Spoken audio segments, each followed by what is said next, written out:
Hey there, guys. Do you have a need for having all the meats while your trains do rolling meats?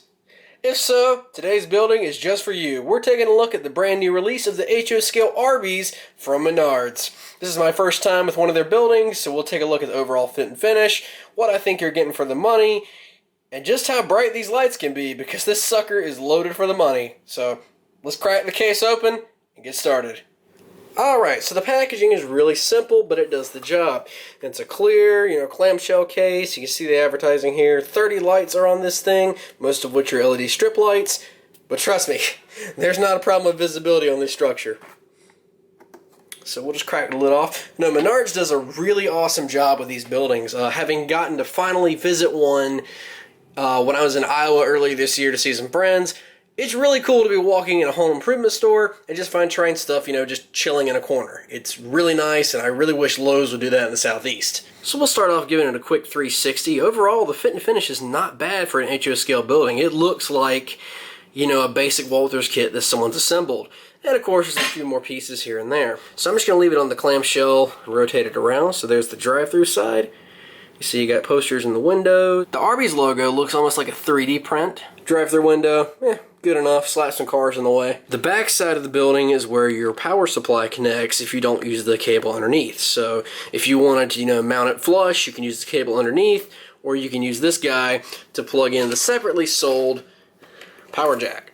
And you can get the power jack, I think it was like $6 or $7, plug it right in.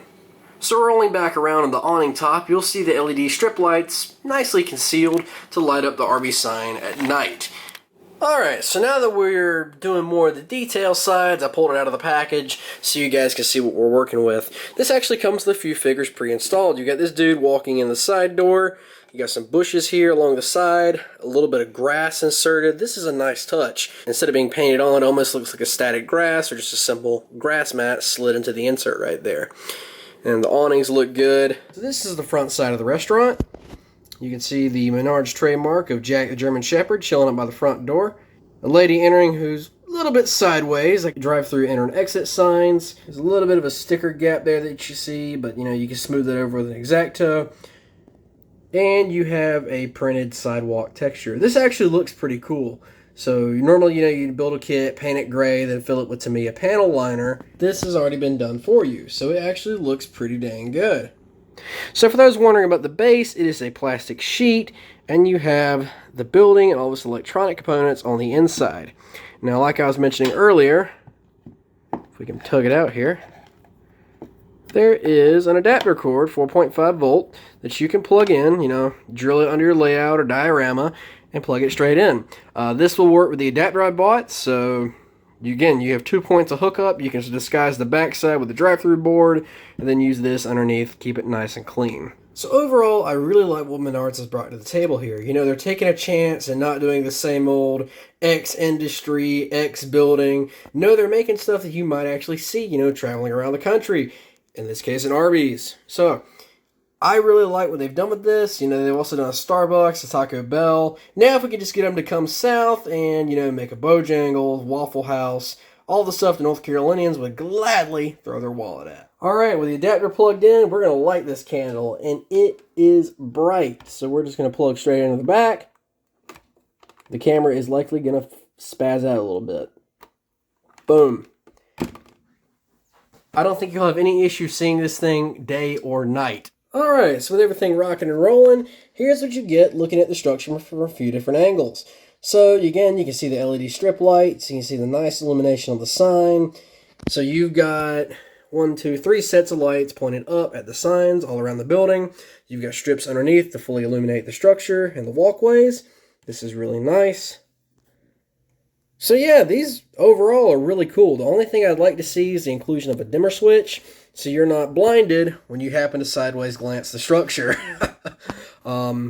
A quick fix for this is Tamiya Clear. They make clear smoke, orange, yellow acrylic paint colors, and you can change the lighting to how you like. I likely will be going over this with some smoke, just to kind of thin out those LEDs where I'm not blinded when I happen to look at the structure.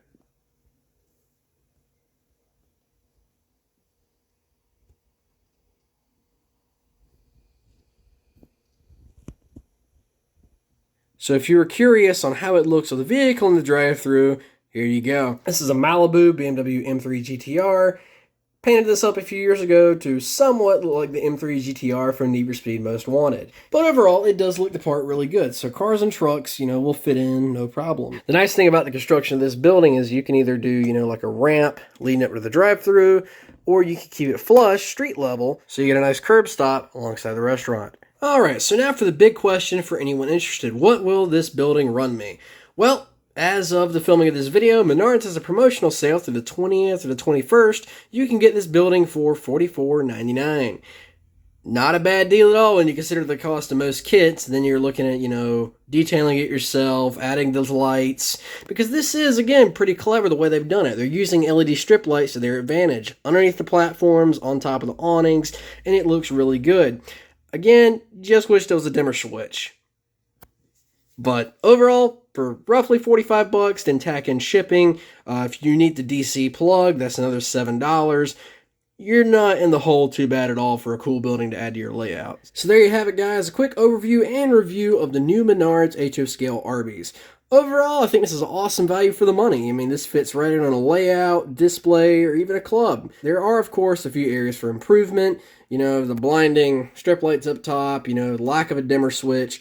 But overall, this is really cool for the money. I really like what they've done in a short period of time.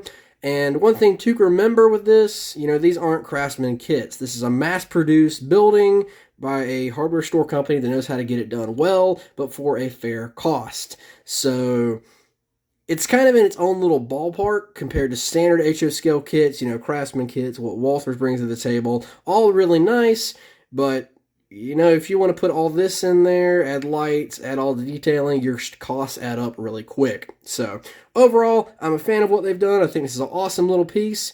And who knows, you may see it around here or on the club layout. So thank you guys again for watching. I'll link the building in the description if you're interested in grabbing it. So I'll see you guys next time.